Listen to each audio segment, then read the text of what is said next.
This is awesome to see the representation and to see how many people come out. It's all the different colors that are represented here in Maricopa. It's really neat. Yeah, we're excited to try the food options and to see the performances. Copa cultural event has been great so far. A lot of great food trucks here, a lot of things to do for the kids, and a lot of really interesting vendors. We love this city. We love living here, and we moved here from East Mesa, and it's been an awesome decision.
This is awesome to see the representation and to see how many people come out. It's all the different colors that are represented here in Maricopa. It's really neat.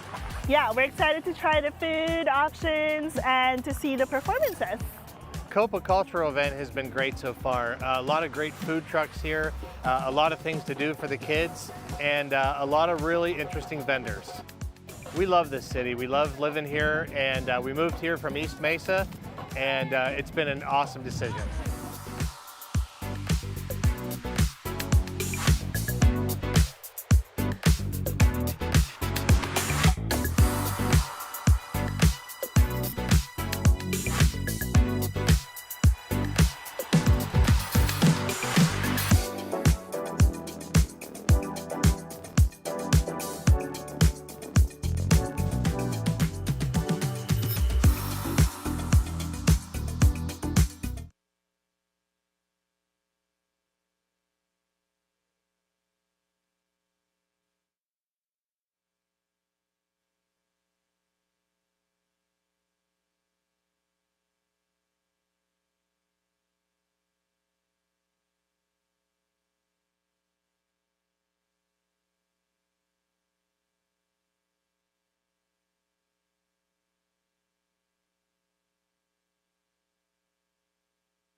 problem.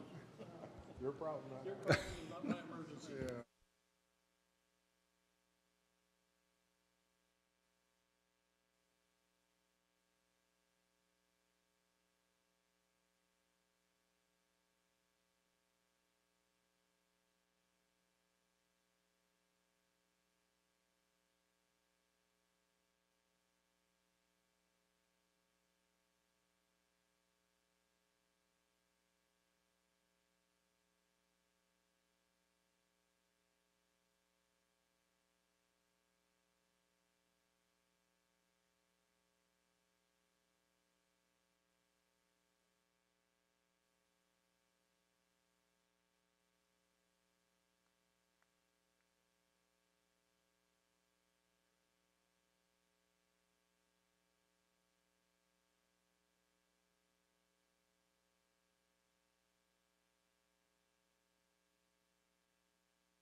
Good afternoon, everyone. I'd like to call the meeting of the City of Maricopa Planning and Zoning Commission to order on Monday, May 13th, 2024 at 6 p.m.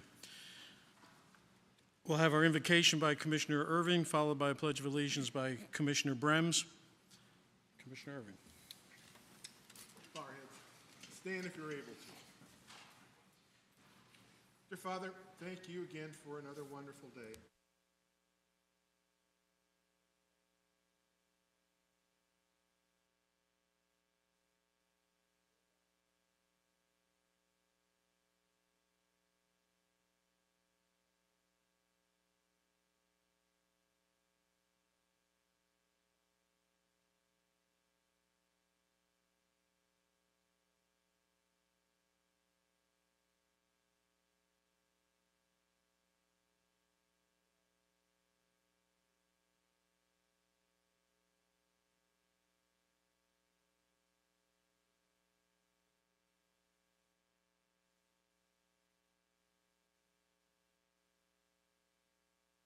Thank you, gentlemen. That'll take us to roll call, please.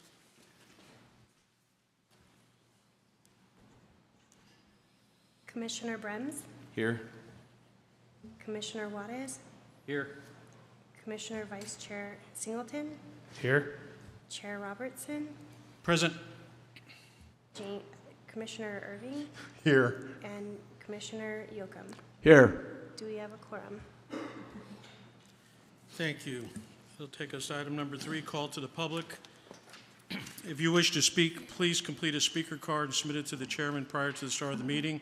The procedures to follow if you address the commission are as follows. Commission requests that you express your ideas in 3 minutes or less and refrain from any personal attacks or derogatory statements about city employee, a fellow citizen, or anyone else, whether in the audience or not. The chairman will limit the discussion whenever he deems an action is appropriate for proper conduct of the meeting. I do have 3 speaker cards tonight specific to an agenda item.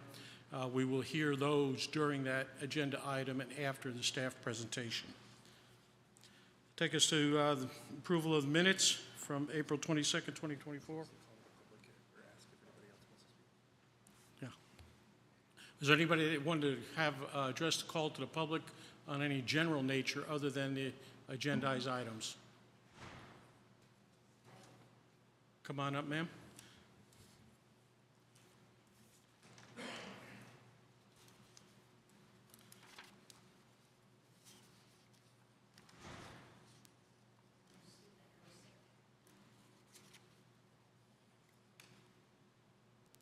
I was looking for the wrong green light.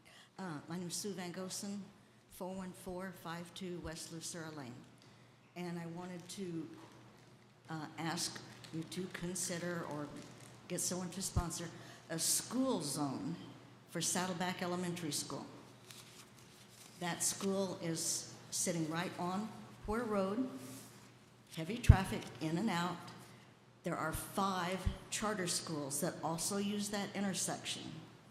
There are children that are trying to walk to school and trying to ride their bicycles, and it is dangerous.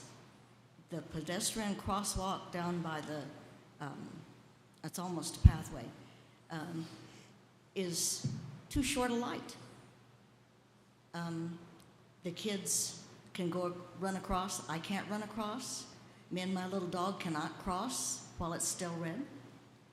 I want to get the speed limit reduced between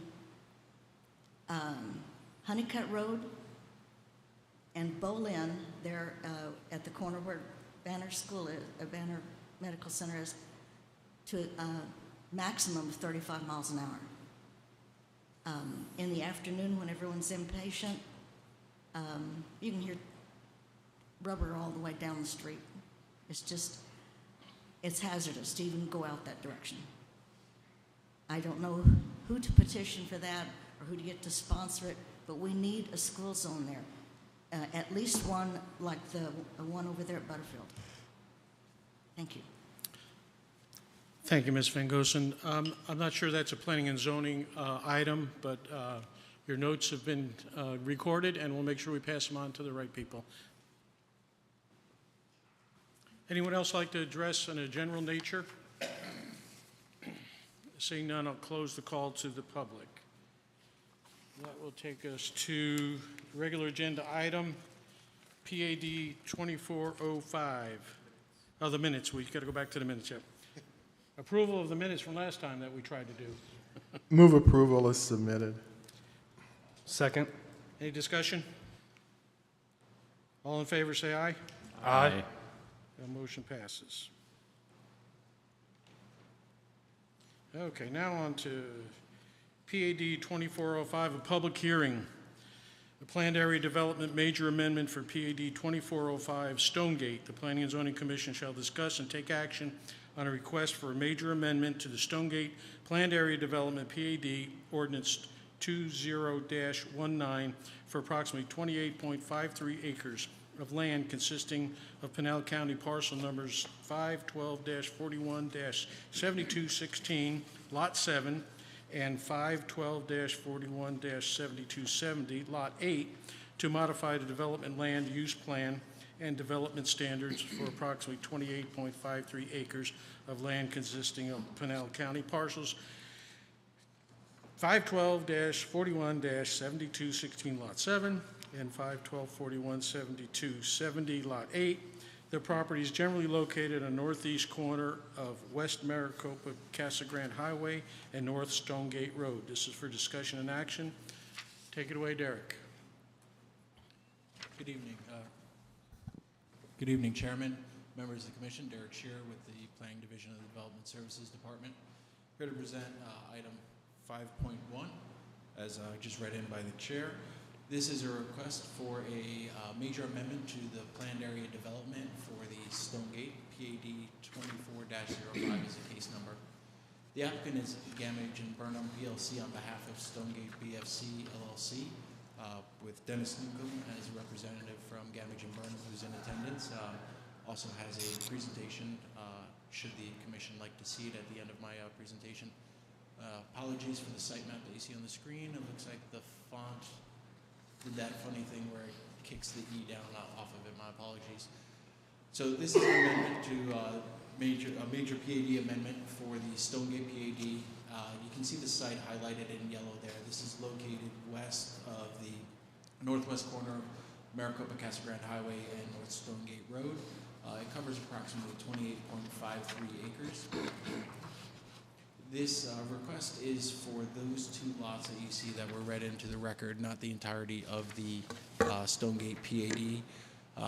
This is for the larger site that's on the north for a build to rent, and the other lot is possibly a traditional multifamily development. For the site, it falls under our mixed-use general plan future land use designation. The proposed uses there are compatible with that. The current zoning map is the PAD, which is a Stonegate PAD. The proposed uses are permitted under it, even before this amendment. What this amendment is for this area, and we'll show right here on this next slide for the land use pattern. Originally for this site, as you can see in the site plan, coming off of Maricopa Casa Grande Highway, there was a spine road that connected Maricopa Casa Grande Highway to the north to Allen Stevens Parkway. The applicant is proposing to truncate that road, that it doesn't bisect the site and go all the way through, which then, from the original PAD, what it did is that altered the traffic and circulation pattern within the PAD enough that it triggered a major PAD amendment that has to go through the legislative process of going to the commission and then to the council for approval. If it hadn't been a major effect to the PAD, it would have been a minor PAD amendment, which staff would have reviewed administratively, done their internal report with conditions of approval. But because this traffic situation gets changed so much, it has to go back out to the public hearing. So as we can see here in the site plan, that spine road followed that property line all the way to the northeast there. Now they are proposing to truncate it so that the major entrance for one or both of these multifamilies will be off of Maricopa Casa Grande Highway. The exhibit that you have in front of you there, that is for the build-to-rent product. We have a development review permit currently on file, under review by the city, that you'll be seeing probably in the next meeting or the meeting after, I believe the June 10th meeting.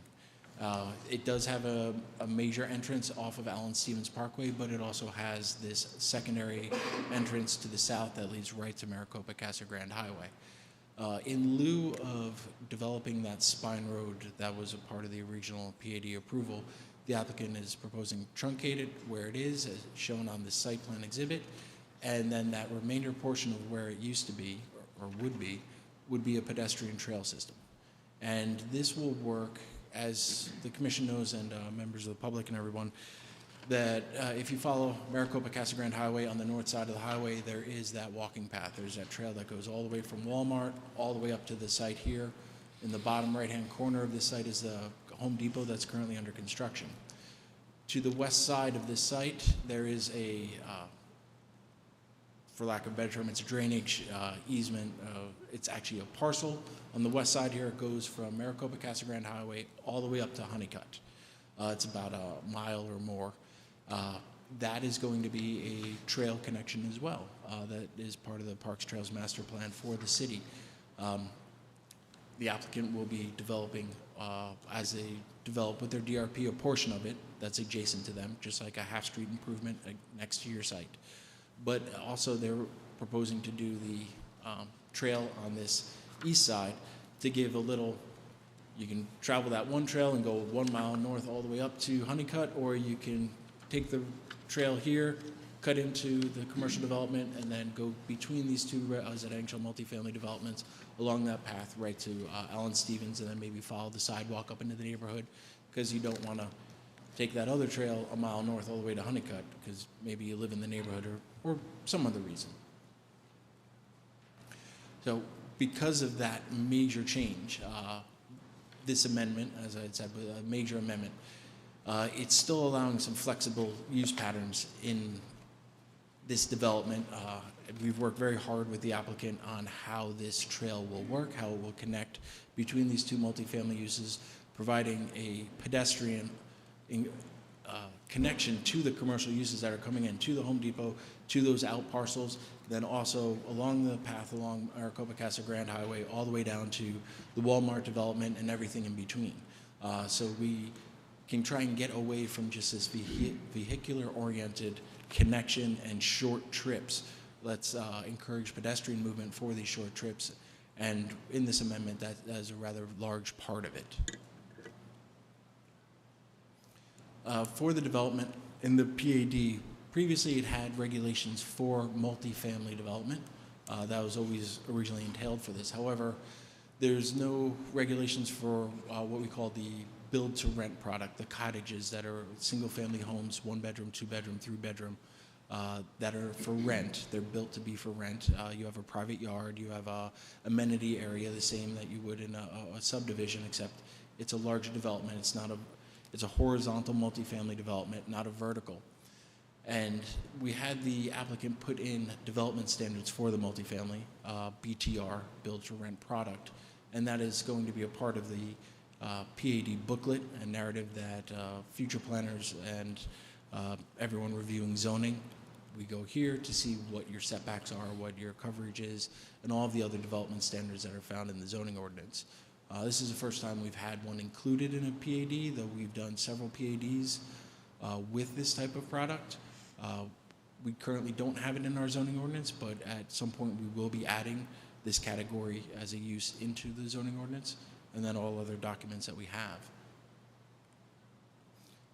I should note that the PAD does not propose to deviate any of the other established use types or previous standards, setbacks, or anything. It's just adding this multifamily and then that park trail instead of the spine road. The proposal is consistent with the general plan for the mixed-use designation for the overall site. From the initial get-go on the Stonegate PAD, it does not exactly look like it was originally planned. It's flipped. Basically, where the residential is, that was where the commercial was going to be, where the Home Depot is now. All of that sort of just flip mirror image, but it's essentially following the same land use pattern, land uses that were allowed in the original PAD. With conformance for the zoning ordinance, the amendment meets the development standards as applicable in section 18 of the zoning ordinance in the PAD booklet. We allow for the PAD in our zoning ordinance. This follows everything in the zoning ordinance for PADs for it to progress to the stage for us to present to the commission. Public outreach for this project, April 5th, a newspaper notice was published. Notification letters were sent on April 8th. The site was posted on April 8th. A neighborhood meeting was held on April 23rd. The citizen participation report that details that meeting and then all of these steps for public outreach are in the commission's packet. Site postings were updated on April 26th. We're here at the Planning and Zoning Commission on May 13th for the public hearing. And then on June 18th, this will go to the City Council. Staff is recommending approval, recommends the Planning and Zoning Commission approve rezone request PAD 24-05, subject to the conditions of approval in the staff report, with condition number 11 modified as follows.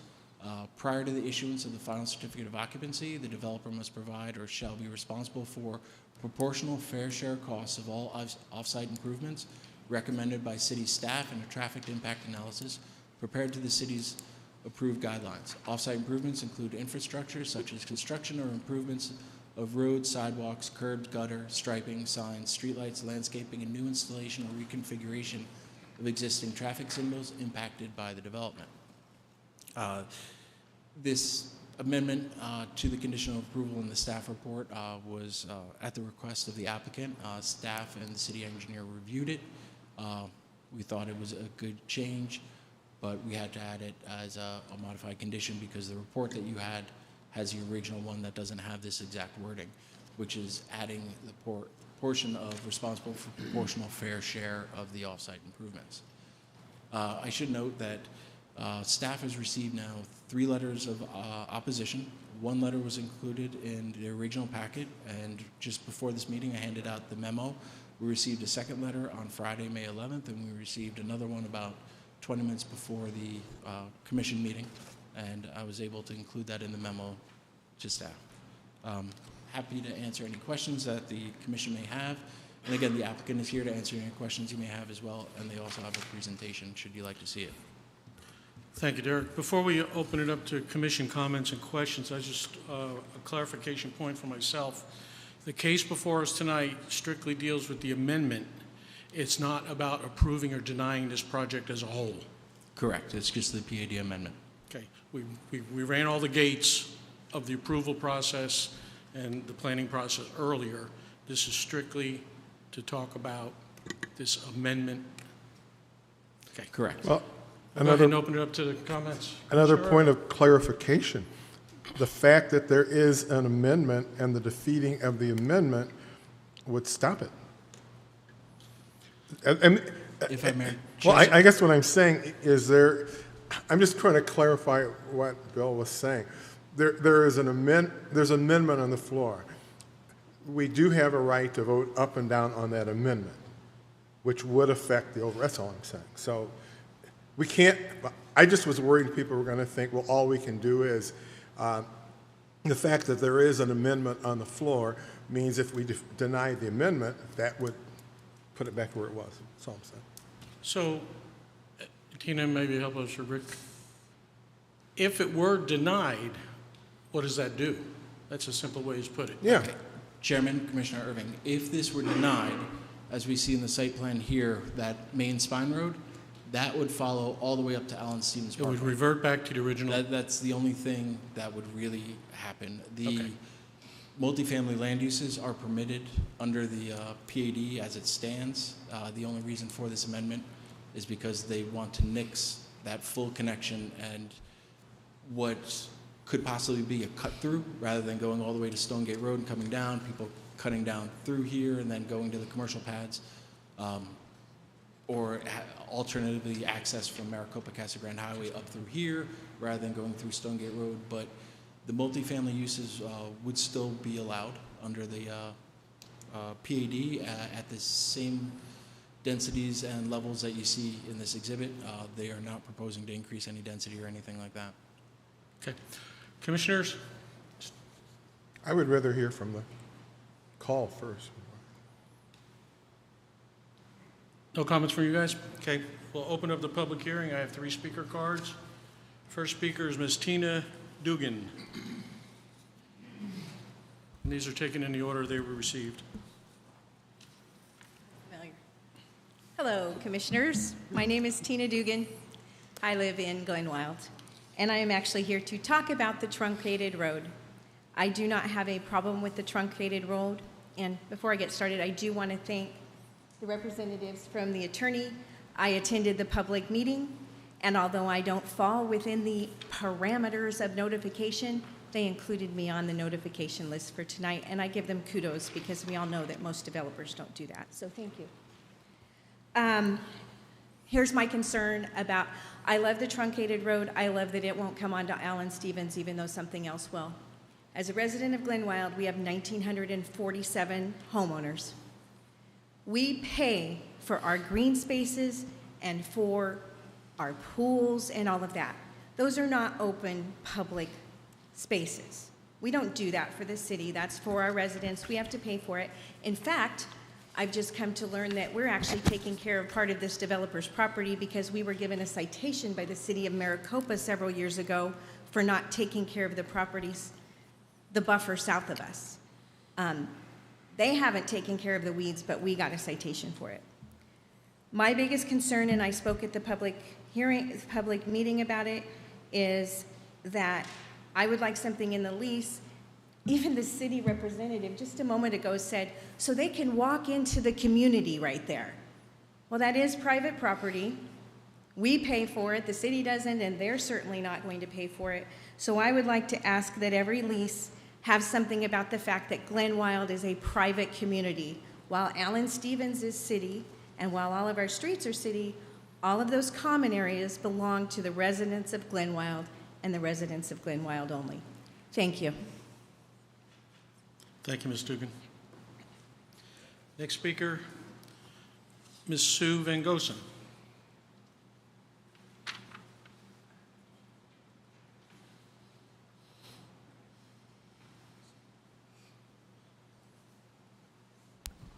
Yes, Hi the again. amendment addresses something that I was going to talk about, the need for the center turn lane. If the main entrance is going to be on Allen Stevens Parkway, we will need a turn lane down the center of Allen Stevens Parkway all the way past their entrance. There's not one now, and there's no place for people that are turning left into that development to not block traffic that's trying to get into the rest of Glenwild. But mainly, That is the main entrance for people that are going through there to pick up kids from the school, and it is traffic backed up there. If they are there turning left, they're going to have traffic backed up clear back into the intersection of Porter Road and Bolin. There might be room to mark it that way. The new striping has it eliminated. The new striping does not have the center turn lane marked. You would have to eliminate the bike lanes on both sides in order to have a center turn lane now for the residents that are going to be there to turn left without blocking Allen Stevens Parkway. Thank you, Ms. Van Gosen. The next speaker is Dorothy Merrill. Did I get it right? Thank you. You're the next contestant. I'm Dorothy Merrill, and I live in Glenwild on Capistrano. My house is right behind where this property is going to be built. And I just wanted to say that I was opposed to the fact that they have been given the easement to cover up the easement behind my wall, and they can share Glenwild's wall. Me, as well as several other neighbors I have talked to, were under the understanding when we bought our house that whatever was built on that land would be built on the other side of the easement. And now I've been told that that will be removed and that Glenwild's wall is being shared with this rental community. So we're virtually sharing the wall. And that is what I'm opposed to. And I know that doesn't have to do with the amendment. I'm fine with that. I'm fine with them building there. It's the fact that they're sharing Glenwild's wall that I don't understand how that was made possible. So I wanted to say that I was opposed to that. Thank you, Ms. Merrill. Maybe someone from staff will be able to address that for you on how that works on a common wall between two properties. Okay. Comments, questions from Commission? Commissioner Irvin. Yeah, I'm trying to how to phase this legally within what the amendment says. So I will address the amendment as it affects the overall flow of the community, if that makes sense. In other words, I guess I want to address the issue.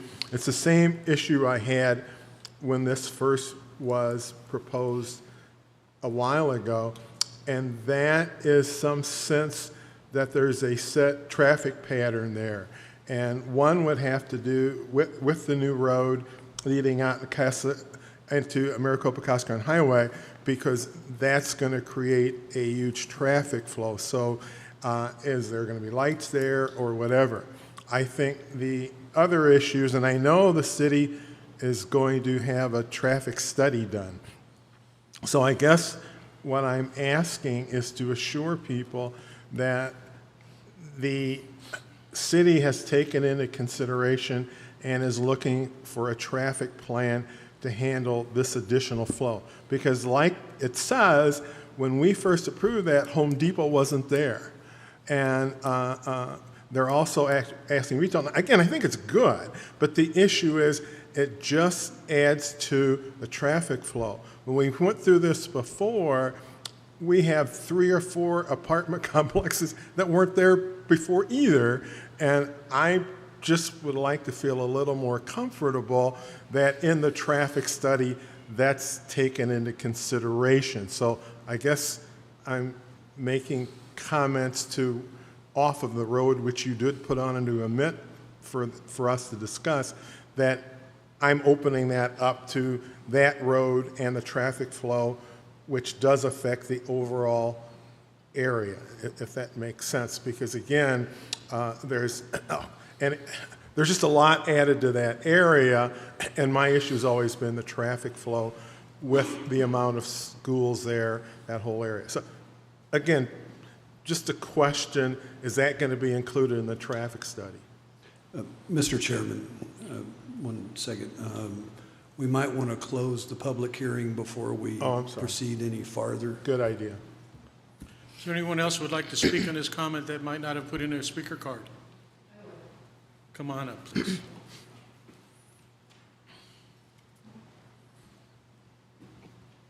Good evening. My name is Sally Meyer. I live in Glenwild.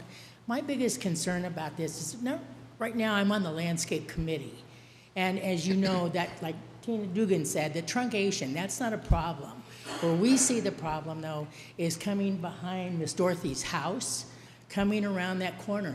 And you guys proposed and came to us and asked us, would it be a good idea to build a thoroughfare from there all the way to Honeycutt?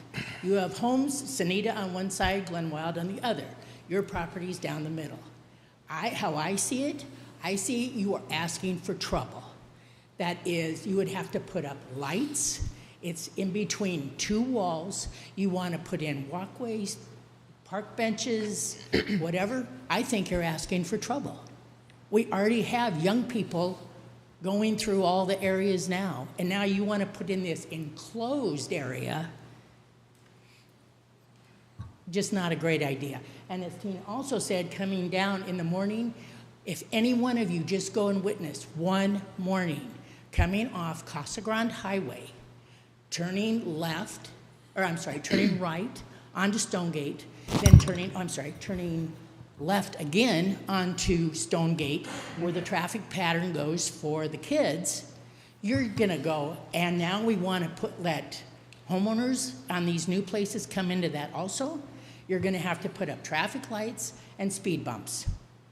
It's just not a well thought out plan. And it's not just because we live there. It's just not it's too congested. It's too much. It's just too much. But anyway, thank you. Thank you for your comments. Anybody else like to address the commission on this item? Can I get an answer to my question? We'll close the public hearing. Hi, Chairman Robertson, Commissioner Irving. Getting back to your question, yes, this traffic impact analysis that came with this PAD major amendment was rather robust, and it included the totality of development here. Okay. When the Home Depot came in, it was an update to the previous traffic impact analysis. This is a brand new one that took into all these developments into account, including the Home Depot and then these two multifamily. And part of that recommendation was putting a signal at Maricopa Casa Grande Highway and the Spine Road, and then also either a signal or a roundabout at Stonegate and Allen Stevens Parkway, because that intersection has its problems already. With all of this development adding to that, under the TIA, it warrants that some sort of traffic safety devices are installed there. The city will be looking into whether signalizing or putting a roundabout in at Stonegate and Allen Stevens to help the situation there. That's already bad, but this would make it a whole lot worse. And just like any other project, you're responsible for the effects that you have down the road from you. If your development is going to create issues at that next street light and you need to upgrade it, you need to put in a dedicated turn lane, a turn signal, or something like that. That's in the TIA. It says that it's warranted based on the trip counts, that this proposed use in combination with all the uses around. And when your development is that trigger for it, then you're on the hook for installing it. In this instance, with the condition of approval, it is the totality of all of these, and it's also the city. The city has responsibility here as well. So those improvements will be figured out by the city engineer for who's responsible for what cost share, what their fair proportional charge is based on what your specific use is generating. So when the commercial pads come in, those lots 2 through 6, they'll be responsible for a portion of it because they're going to be part of the problem.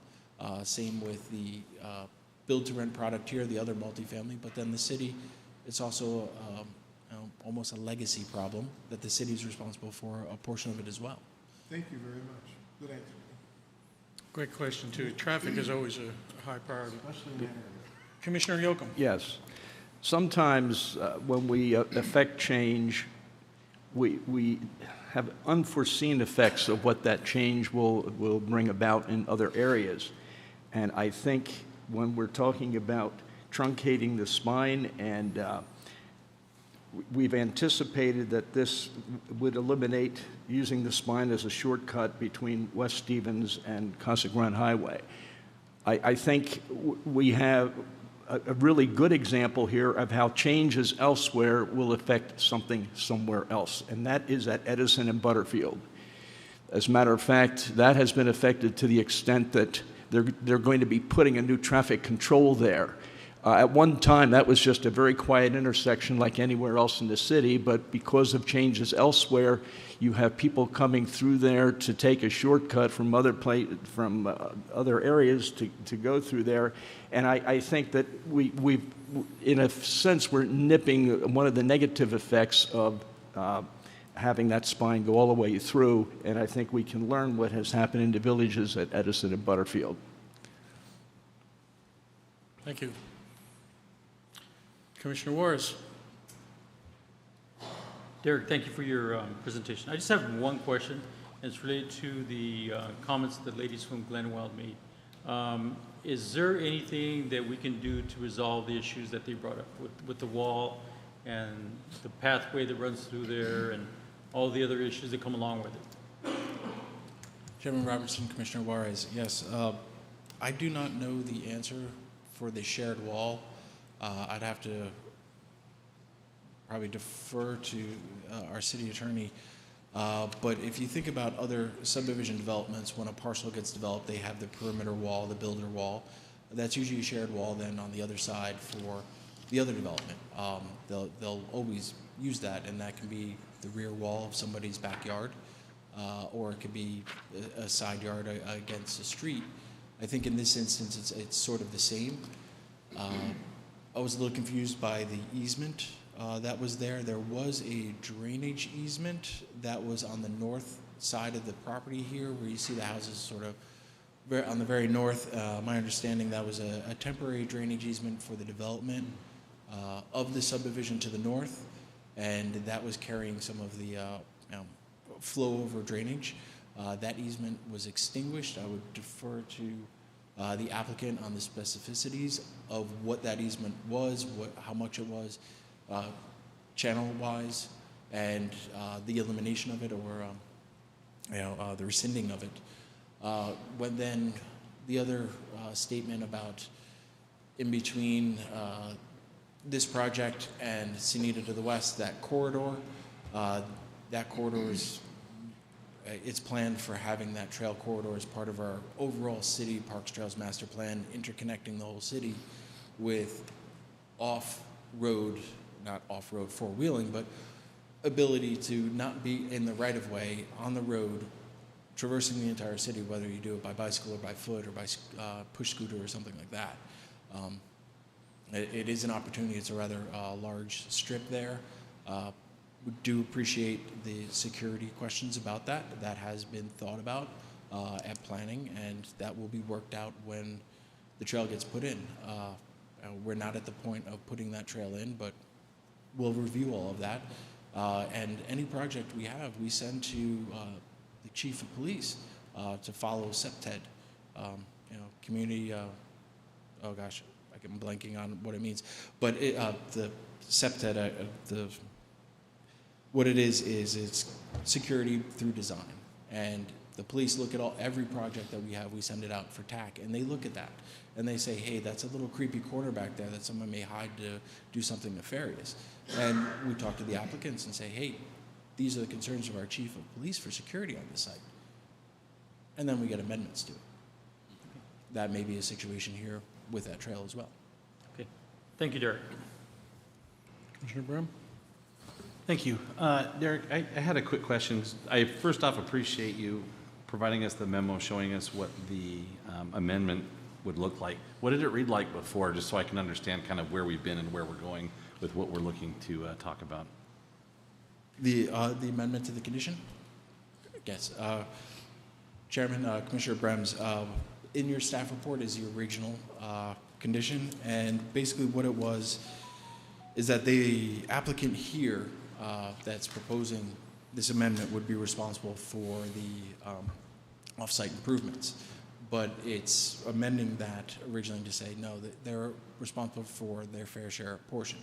Now, their fair share portion might be 100% of what's exactly right in front of them, that they're bordering, the half-street improvements that any development is responsible for.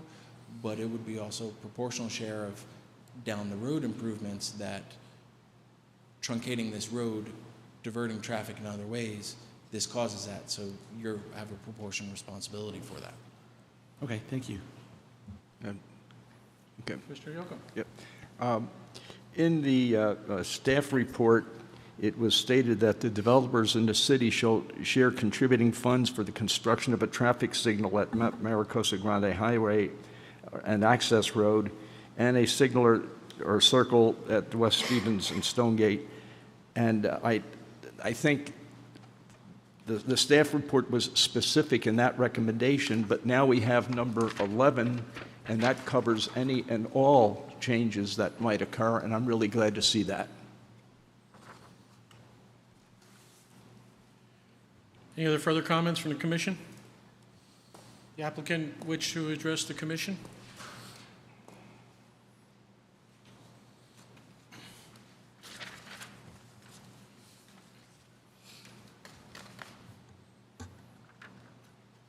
Anti-technology here, Right. sorry. The applicant would like to present their presentation to the commission. Oh, it goes up there, oh, there, oh, off-site. Technology, we love it. Technology, I know. Well, God bless everyone. Thank you all for allowing us the opportunity here this evening. Okay, and Derek's giving me the forward and back for the presentation. But my name is Dennis Newcomb. I'm with the law firm of Gambich and Burnham. I'm here today on behalf of Dominium, who is that project that you saw up there. This is a totality of the PAD amendment. It's not just what you're going to hear a little bit from Ron this evening about Dominium and what they're proposing to do there. However, we wanted to be clear that we're kind of the recipient of this. You know, we came in, we proposed a project, what we think is a good project, what we think is an appropriate project, we think is a buffer to the residential single-family homes that are there, to the future potential development of another vacant lot on the property, as well as the existing Home Depot and some of that development that's occurring along Maricopa Casa Grande Highway. So we've, as Derek had mentioned, we worked diligently with staff. It took us a while to get there, but we got to this point where we're at today, and we're appreciative of everything that staff has done to get us to where we're at. And what we're, sorry, I was watching the presentation come up on the screen there, so you can see the gray hairs sometimes get in the way. But we are showing, what we're showing here today is a truncated roadway, which we believe is a better solution for the property. This property was always planned for mixed use. Mixed use, I think you're seeing, is an important component to the retail, office, you know, having some residential there, so it all kind of feeds into itself, if you will. And that's a good thing. And so what we're proposing, if I can just, and Derek, I might do this wrong, but I don't know. This doesn't work, but, well, you might want to go check them. Oh, here we go. You're going to have to. So what we're showing to you is that this is not a project that's just one-off project for itself. There were some discussions about, you know, looking at things in totality, looking at not just taking nips and tucks here and there. We're doing that here today. We're addressing a situation which we believe a roadway that went all the way from the freeway to Allen Stevens was probably not, in our humble opinion, the best way to do that. I'm not getting anything here. Okay, here we go. So this is the truncated roadway right here. So this shows it coming in and not going all the way through. The yellow line would be a pedestrian connection, which we think is a good alternative solution, to have a pedestrian connection that integrates both the residents to the north and to the east, if you will as those that are on site to get throughout. This was originally, at one point, there was all retail commercial on the property. At one point, there was this mixed use, as you're seeing on this plan with the red diagrammatic, and so that is now going away. It's producing this scenario, as we've seen before, as you know. This is the property, as we are seeing it, constituted without having the full roadway going through.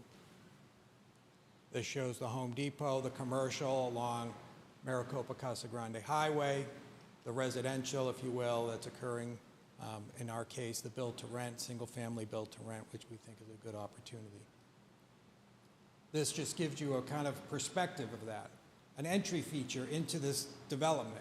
It sets it off. Stonegate was always meant to be kind of unique, mixed use, and again, we're hearkening back to that, but again, it's a truncated version of that street as opposed to a thoroughfare that's a cut-through traffic, potentially more problematic for residential conflicts, if you will, that are occurring in the area as it stands today. And as Derek has mentioned, and we have our traffic consultant here this evening, not having this traffic go through is an important thing to reducing the level of service on that street of Allen Stevens.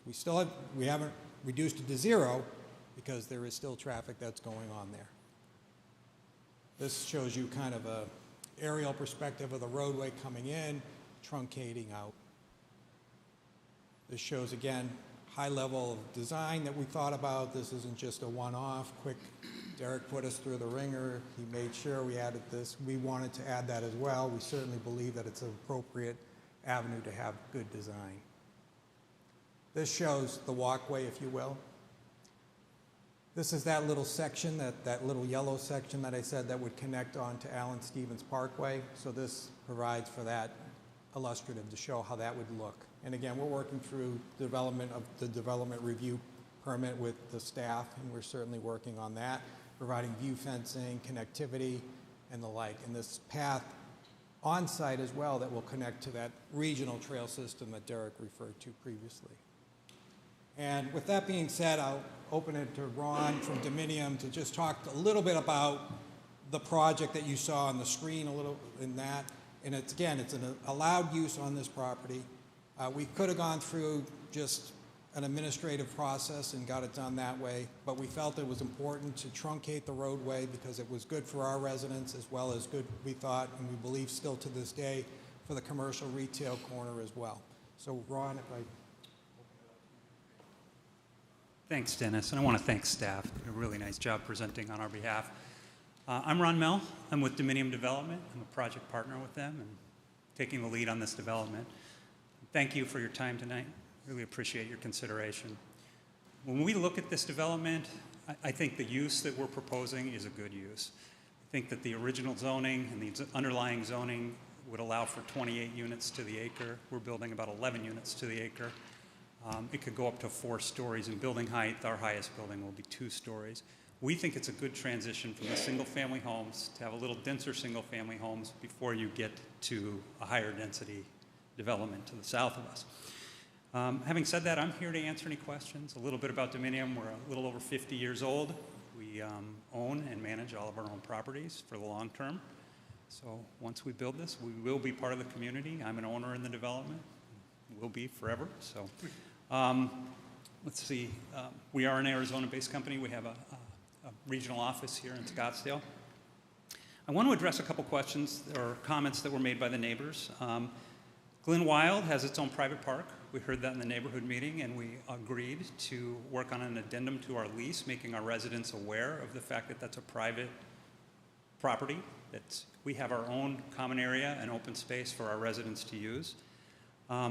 With respect to the shared wall, all of our homes will have their own individual backyard that doesn't attach to that wall, but there is a setback between that wall and our property that meets with the zoning requirements for setbacks. And the temporary easement that I heard about was just that, a temporary easement that expired. So I'm available for any questions that you have tonight. Thank you. Thank you for your presentation. Back to the wall and the setback. So each rear yard will have its own wall, and then you're going to have a gap and then the existing wall. Correct. Who's responsible for that property between it for maintenance and cleanup, and is it open on both ends, or could it be secured? It'll be secured on both ends. We'll have a fence around our property, or a gate around our property, and then we, as the owners, will be responsible for the maintenance of that area between the wall and the single-family homes that we will be building and the walls around their backyard. Okay. Yes, that will be 100% our responsibility. Okay, so that should, being secured on both ends, that should eliminate the concern of kids hanging out there. Pass through. Foot Graffiti, traffic. homeless, everything, okay. Questions, commissioners? Okay. Thank you. We will entertain a motion. I would I would like to make a motion that we approve PAD 24-05 and also to have it include the approval number 11 amendment as prepared by planner Derek Shearer. Motion to approve with the amendment? Second. Seconded by Commissioner Singleton. All in favor, say aye. Aye. Aye. That motion carries. Okay. That moves us to the next one. Item 5.2, PAD 2306. This also is a public hearing. Planned Area Development Major Amendment, PAD 2306, Cortona. The Planning and Zoning Commission shall discuss and take action on a request for a major amendment to the Cortona Planned Area Development Ordinance 05-16 for approximately plus or minus 236 acres of land to modify the development land use plan and development standards. The property is generally located at the southeast corner of West Farrell Road and North Hartman Road. This will be for discussion and action. We will have the public hearing after the presentation by staff. Take it away, Derek. Thank you. Chairman Robertson, members of the commission, again, Derek Shearer here with the Planning Division of the Development Services Department, presenting agenda item 5.2. This is Planned Area Development Major Amendment Request, PAD 23-06 for the Cortona Phase 2 development. The applicant is CVL Consultants. The location of this is the southeast corner of West Farrell Road and North Hartman Road, is highlighted in yellow on the site map in front of you. This area here is approximately 236 acres. What you see to the east of this, on the right-hand side of that site map, where you see all those lots, that is Cortona. That is Phase 1. And all the way to the right that you can see at Farrell Road and Murphy, that is an aerial shot of the new high school under construction. That area where the pecan groves are, just south of the high school, where that road is, south of that, all the way over to the left, hooking all the way down to Steen Road, that is the Cortona Planned Area Development. That is the regional boundaries of the Cortona PAD that was approved back in 2005. Part of it was platted, it was not developed. Part of it was then sold for the development of the new high school. This remaining portion that's under agriculture right now is the subject that we're here for. The applicant is proposing to amend the PAD to allow going from just CR3, which is the old county zoning, single-family residential, for the entirety of this, to amend the PAD to allow a number of different uses as the development conditions in the city have changed since 2005, almost 20 years ago. So the original Cortona PAD was all CR3 single-family residential. The applicant is proposing to change the base zone of the PAD to our city zoning RS5 single-family, RM multifamily, and NC neighborhood commercial. The only lot size and only waiver that's being requested in this PAD is changing the RS5 lot area to be able to encourage denser, well, not denser, but smaller lot development, auto court development, Z lot, which is zero lot line, where one house is on the property line, the other one next to it is set back, while that one is still on the property line. Different concepts of single-family development that we haven't had yet in the city, but you can find elsewhere in the valley to the north. As you can see here, originally the zoning was CR3 with PAD as an overlay. That's how the county did their PAD overlays. What the city does, a PAD for us is an actual zone district. It's PAD zoning. And then in that, you have sub-districts. You have the RS5 single family. You have the NC neighborhood commercial or the RM multifamily. So all of those are inside this PAD. It's almost its own little zoning ordinance for this strip of 238 acres.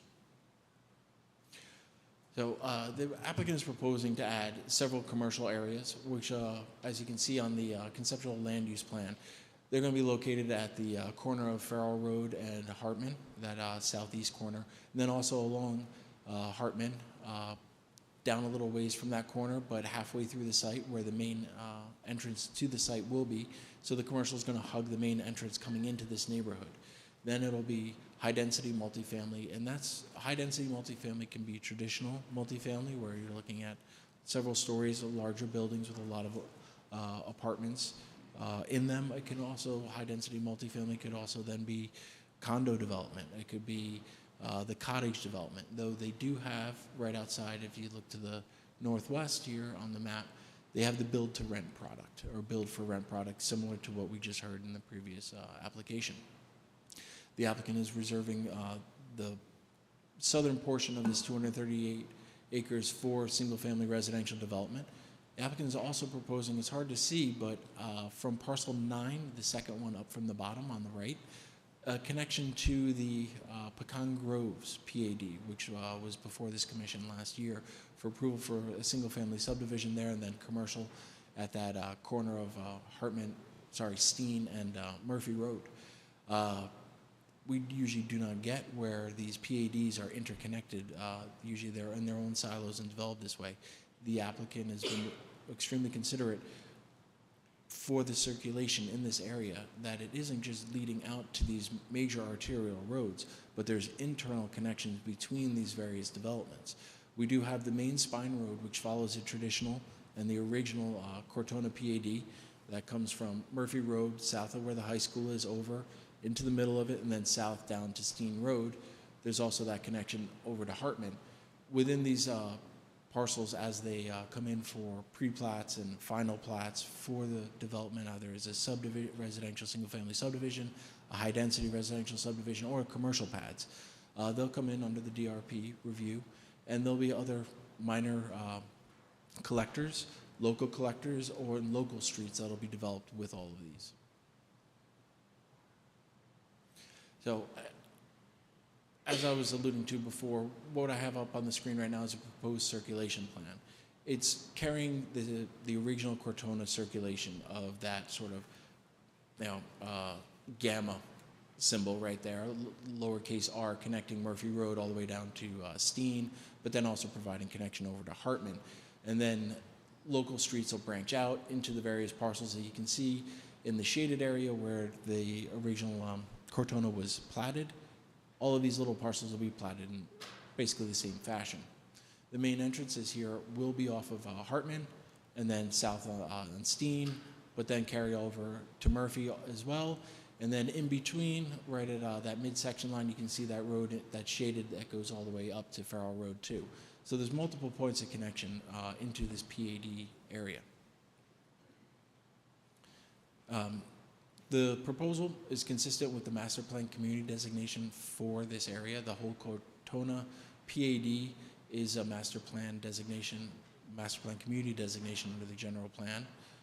For the zoning ordinance, the concept plan and development standards meet the requirements of the proposed planned area development zoning, and also meets the standards and applicable requirements in the zoning ordinance.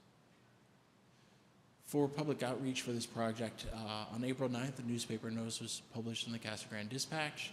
On the 9th, the first notification letters were also sent. The following day, on the 10th, the site signage was posted. Maricopa Monitor was published on the 19th. A neighborhood meeting was held on the 25th. There weren't any neighbors in attendance at that meeting. Second notification letters went out on the 25th.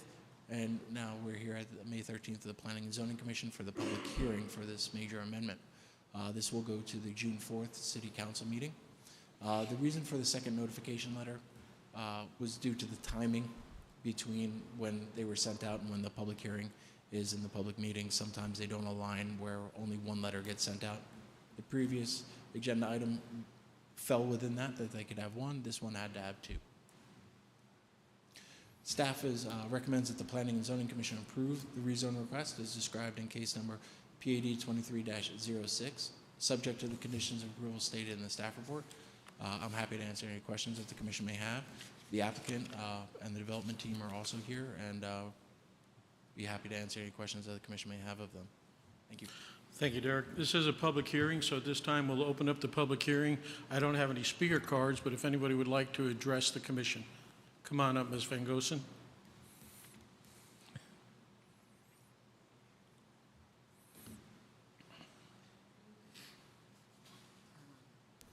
On this my understanding was originally that the traffic would be directed towards the Sonora Parkway. So they would have, 4 lanes to get to John Wayne. This makes it appear that the traffic is going to go down Hartman Road to go out. Hartman Road is just 2 lanes, no turn lanes. That just by necessity, when it's built up, if Hartman Road is not widened to 4 lanes with turn lanes, you will have traffic end up right back down Porter Road and Honeycutt to get to John Wayne. So again, you're setting yourself up for traffic problems. That's the high school is a traffic jam down there. Anyway, that's my issue, is that we need to plan ahead to make these 4 lanes before they start developing.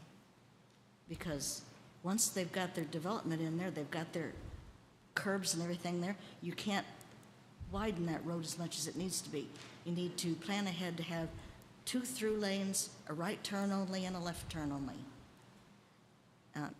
Just at least get the roads widened, even if you don't have your traffic lights and stuff up. Get them widened so that that property is already dedicated to a 4-lane or more road. Thank you. Thank you. Commissioners, questions for staff or the applicant? We close the public hearing if there's no one else. Comments, questions? Mr. Singleton. Derek, just want to confirm, they'll be responsible for their half-street improvements, so basically potentially 1 or 2 extra lanes. I know Farrell Road right now is not all the way through. Are we waiting? It says others, improvement by others. What does that mean on this in this case? On Farrell Road? Oh, that Yeah. portion of Farrell Road there, sorry. Chairman, Commissioner Singleton, that portion right there by others is part of the agreement with the high school that they will be developing Farrell Road because of all the students, buses, teachers, traffic, and all of that, that is part of their responsibility. Perfect, thank you. Questions or comments, commissioners? Commissioner Brems. Yeah, I had a question, Derek. So with this expansion that's taking place over there, what plans does the city have to support or to facilitate development of new schools or expand the existing ones for all these new residents that could be living there? Thank you. Chairman, Commissioner Brems, every application that planning gets, we send out a technical advisory committee notice to the Maricopa Unified School District. Every application, a pre-application, major amendments, minor amendments, DRPs, they all get notified. They're well aware of the developments that come in. Sometimes they do chime in where if there's a project that they are going to anticipate a need for reservation of land for a new school. In this instance, we did not get any communication from MUSD about this and what the densities are and everything like that. And then part of the development, we have impact fees for every single family, multifamily, and commercial. Those impact fees are per roof cost, and proportionally it goes to police department, fire department, EMS, to the schools, and then also part of for the parks and the libraries. And that is part of that assessment. It gets divvied up. It goes into those various pots for development to support these developments that are coming through. We've, on several instances, not in this case, but we do reach out to MUSD specifically, like, hey, do you have a question or anything on this? This is a rather large development. The one at hand in front of us, compared to some of the others, isn't quite as large, but we have not had any communication with them, but MUSD will be getting part of their impact fees per rooftop for this. Now, whether they'll develop schools at another site, we don't know. Okay. They're a political subdivision of the state, just like the city. They do their own sort of thing. We work together, and that's kind of the way it is. Can I respond to that? You can put out the request you want to the school. The issue is a state issue. Basically, there's a formula that the state uses when they will approve school building authority. We have approval based on the growth for a middle school, which the land has been appropriated. The next one will be for another elementary school and also addition to the high school. So to answer your question, I think the state is responding, but it's all based upon a formula of growth. So we've got 2 new schools that will probably be coming out of the next 4 years. The issue which you raise is a good one. Most of our elementaries are over capacity already. And, we're looking at split schedules, all sorts of things. Just no place to put kids. So the district is responding at the state level, just so you know. It's really not a city issue. But, yeah, they are responding to the growth. Great, thank you. I appreciate it. Any other comments from Commission? Just 2 comments. The Cortina Phase 2 will provide a diverse and affordable, high-quality housing diversity, especially in the eastern portion of the city, where we have very little, if any, that I'm aware of. And also, I found this comment interesting, and that is that diverse, affordable housing will attract workers who are employed in Casa Grande but would prefer to live in Maricopa. So, that's all. Thank you. Sure. Other comments? Would the applicant like to address the commission? I was going to make a motion.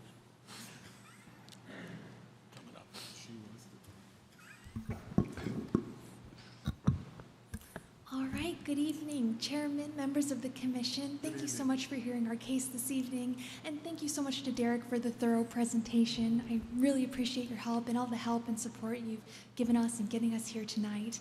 My name is Julie Vermillion with the applicant, CVL Consultants. With me this evening is the development team, and I would just like to say a few key points.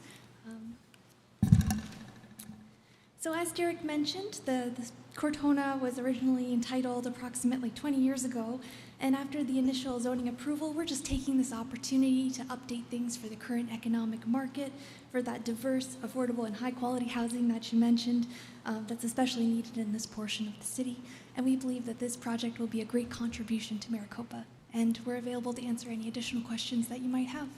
Thank you. Very good. Thank you very much. Final comments, last chance? I'll entertain a motion. I move approval. Motion to approve by Commissioner Irvin.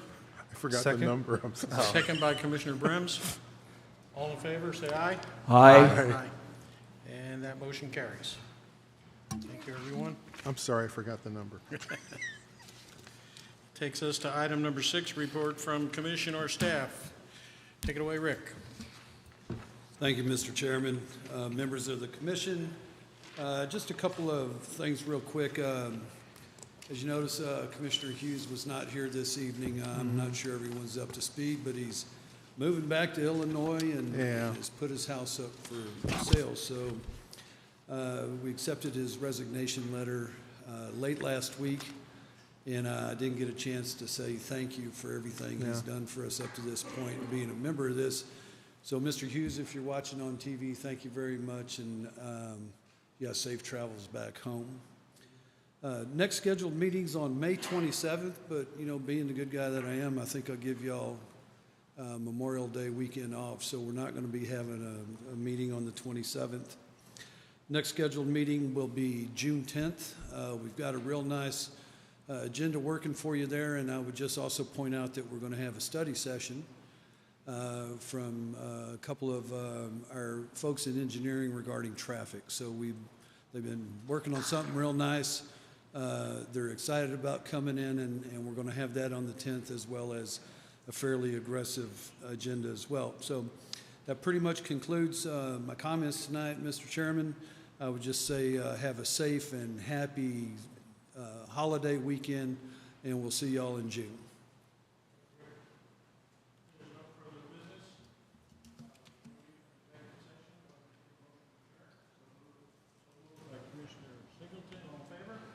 Aye. We are adjourned.